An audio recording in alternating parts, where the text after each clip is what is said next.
72 वर्षीय सेवानिवृत्त पोलीस उपनिरीक्षक सय्यद नूर अब्दुल अजीज यांच्यासोबत मागील काही वर्षापासून घडलेली आपबीती आवाज बहुजनांचा न्यूजच्या कॅमेऱ्यासमोर येऊन व्यक्त केली आहे।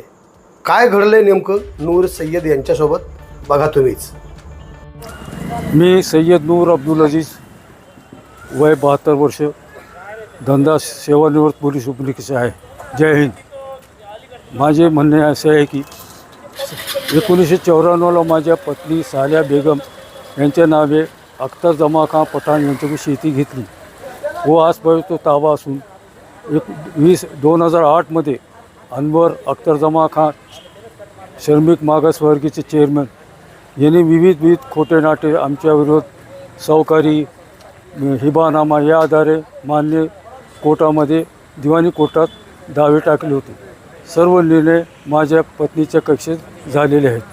ते झाल्यानंतर निकाल झाल्यानंतर त्या निकालामध्ये मान्य कोर्टाने असे ऑर्डर केली की कोणीही त्या हस्तक्षेप करू नये, कोणी प्रवेश करू नये। तरी पण अनवर अख्तर जमा खां हा जाणून बुजून चिडून 22/12/24 रोजी माझ्या शेतात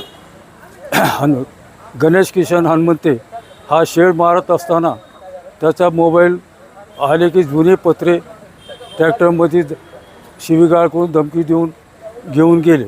याबाबत मला माहिती मिळालं। मी सविस्तर पोलीस स्टेशनला 23/12 रोजी फिर्याद दिली होती। त्या अनुषंगाने पोलिसांनी वेळीच दखल न घेतल्यामुळे माझ्या चौकशीमध्ये 25/1/25 रोजी पोलीस स्टेशन अहमदपूर ते NCR क्रमांक 71/25 कलम 324(4) प्रमाणे नवीन कायद्याप्रमाणे ती पत्र चोरीच्या बाबत गुन्हा दाखल केला आहे। आज पाहावे तो वेळोवेळी बोललेला असता तो येत नाही आणि कोणातरी ह्याच्या मागे राजकीय कोणीतर पाठिंबा आहे, जेणेकरून पोलीस ते काम होऊ देत नाही। पोलिसाला दिशाभूल करत असतो व आम्ही 17 महिन्यापासून चक्रा मारत आहे। आमच्यावर वेळीच न्याय मिळत नाही। ही बाब माझ्यासारख्या ज्येष्ठ नागरिकाला मी माझा ह्याच्यामध्ये बोलतो व एक प्यारे आम्ही गेलो करत असताना 7/7/2025 रोजी माझे पिकलेले पीक लहान सोयाबीनचे, जेणेकरून रात्री ट्रॅक्टर घालून ड्रायव्हरच्या साहाय्याने सगळी मोडतोड करून विषारी गवत टाकलेलं आहे। त्याबद्दल पोलीस चौकशी करून पुन्हा 9/7ला CR नंबर 483/25 प्रमाणे गुन्हा दाखल केलेला आहे। त्यामध्ये त्याला नोटीस दिलेली आहे व आजपर्यंत माझे पत्रे वेगवेगळ्या ठिकाणी ठेवलेले आहेत आणि त्यांनी जे पत्रे माझे ठेवलेले आहेत 19 तारखेला जे माननीय हायकोर्ट आहे ते 14B 13B हे प्रकरण चालू आहे। त्या प्रकरणामध्ये सेशन कोर्ट माननीय सत्र न्यायाधीश यांनी अनवर पटेलचा त्या घराबद्दल दावा फेटाळला आहे। त्या अनुषंगाने त्यांच्यावर नाव यावं म्हणून सूडबुद्धीने त्या पटांगणात वादांतील पटांगणात पत्रे टाकलेले आहेत। शिल्लक पत्रे जे काजीचे शेडचे आहेत ते आणि ह्यांचे पत्रे मध्ये आहेत, त्याचा आमचा काही संबंध नाही। माझे ह्या पटांगणात पत्रे टाकलेले आहेत। मी आज रोजी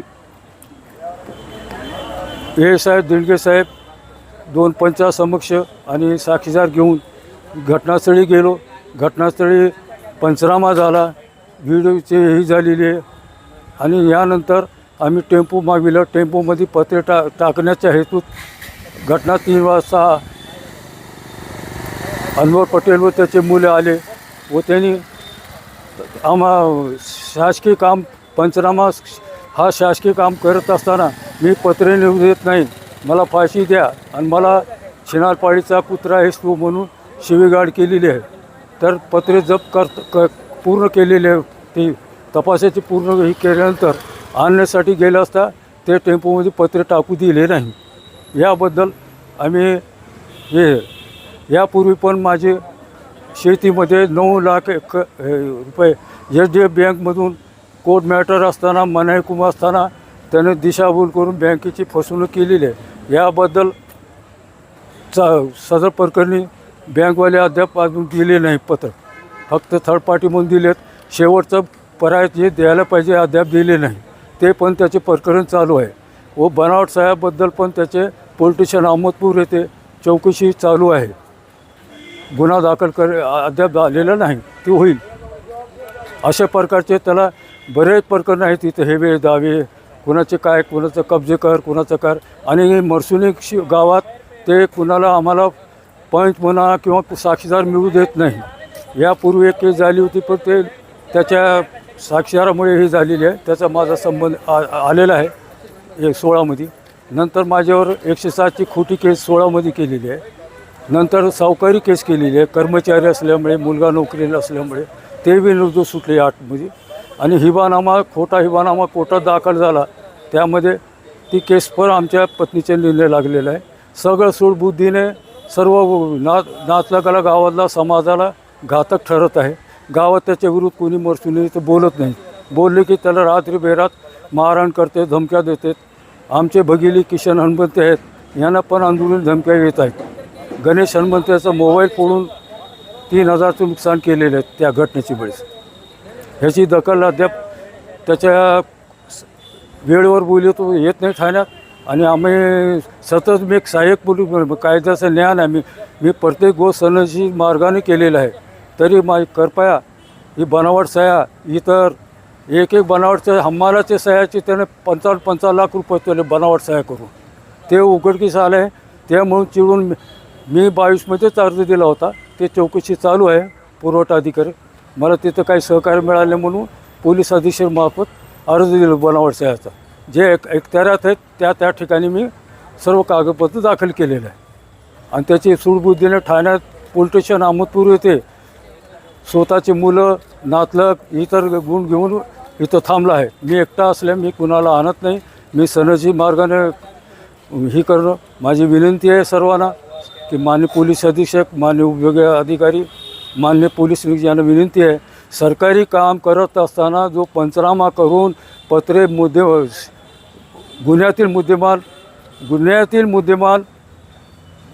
आणू दिला नाही, अडविलेला आहे, अशी शिवीगाळ केली व दहशत निर्माण केलेली आहे. आज पोलिसासमोर मला असं शिवीगाळ करतो म्हणजे नाईलाज आहे. इथं गुन्हा दाखल करावा, माझी हीच विनंती आहे. जय हिंद, जय महाराष्ट्र. आवाज बहुजनांचा.